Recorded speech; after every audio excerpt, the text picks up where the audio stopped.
Ayos, ayos. Nandito na ako si Secretary Larry Gadon. Ako, ang laki ng trabaho nito. Hindi ho biro itong trabaho. Hindi ko alam kung siya ay mahal ng Pangulo o paano eh. Biro lang. Kasi yung binigay sa kanyang trabaho, paano mabawasan ang mahihirap na Pilipino, ang hirap na trabaho niya. Kaibigan natin ito.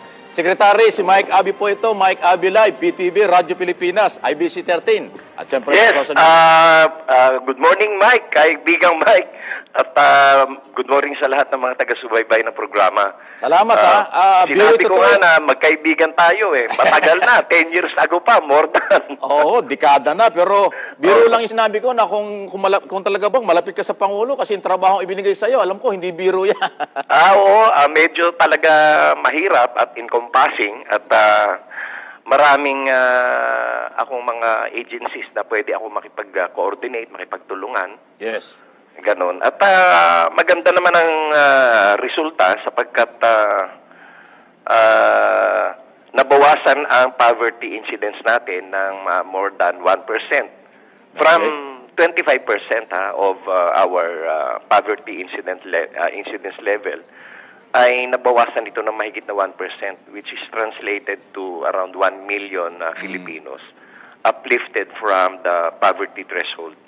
From the time that President Bongbong Marcos took over at the helm of the government. So, ngayong taong ito, ano bang plano mo? Ano bang diskarte na gagawin ninyo at ng Office of the President? Kasi nga po, itong trabahong ito, itong problemang ito ay problema ng bansa. Hindi lang ito problema mo, hindi lang ito problema ng Pangulo. So, ano ang plano ngayong 2024? Kaya nga si Pangulong Bongbong Marcos ay nananawagan sa lahat ng Pilipino na mag-contribute para sa ikauunlad ng bagong Pilipinas. Sa ngayon, Mike, ay ang aking ginagawa ay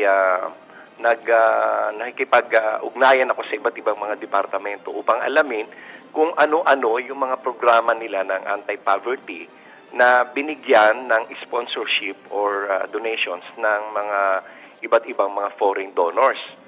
Sapagkat gusto namin malaman kung ano-ano ang mga kasalukuyan nilang ini-implement so that we can synchronize and probably improve or revise the plans or implementation.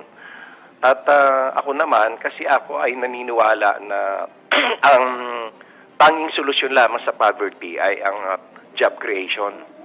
Kaya ako ay gumagawa ng mga paraan para ang isang lugar ay magkaroon ng economic activity. Yes. Inaalam ko kung ano ang problema ng isang lugar na kinukulang sila sa employment dahil kasi kulang sila ng economic activity. At ang mainly ang reason dyan ay walang stable na kuryente, na supply of electricity in that particular place. Eh siyempre kung wala kang elektrisidad na regular o stable, ay walang magtatayo ng factory dyan.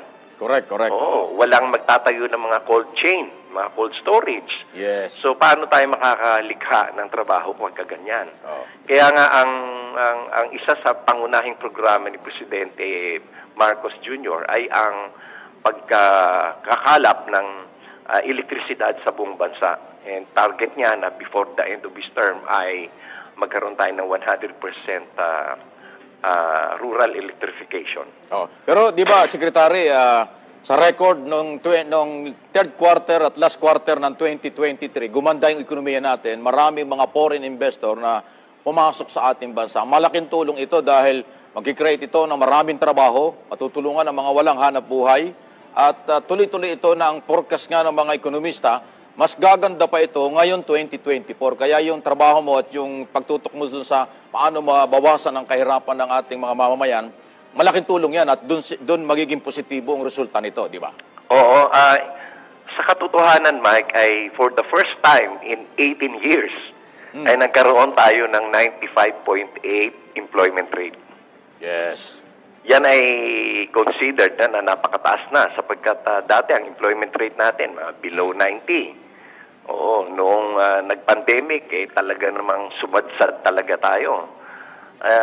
Ang nakakatuwa lamang dahil sa pamumuno ni Presidente Bongbong Marcos ay naging masigasig ang business